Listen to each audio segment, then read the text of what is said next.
Hello বন্ধুরা, চলে এসেছি নতুন রেসিপি নিয়ে। এগ চিকেন পাস্তাটা বয়েল করে তুলে রেখে দিয়েছি। তারপর কড়াইতে সাদা তেল দিয়ে চিকেনগুলো হলুদ ও নুন দিয়ে ভালো করে ভেজে নিচ্ছি।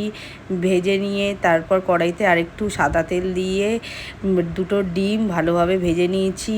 ভেজে তুলে রেখে তারপর কড়ার মধ্যে সাদা তেল আরেকটু বেশি করে সাদা তেল দিয়ে এবার গাজর, বিনস, কাঁচা লঙ্কা, পেঁয়াজ, আলু ঝিরিঝিরি করে কেটে নিয়ে ভালো করে নাড়াচাড়া করে নুন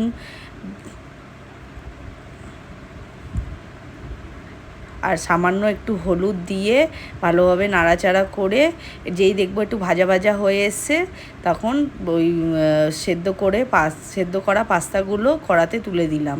তার মধ্যে একটু সোয়া সস আর টমেটো সস দিয়ে দিচ্ছি। ভালোভাবে মিক্স করে দিয়ে দেবো জিরের গুঁড়ো।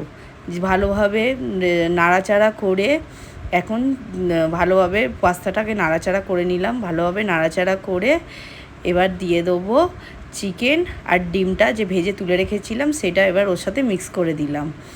ভালোভাবে মিক্স করে আজকের আমাদের পাস্তা রেডি।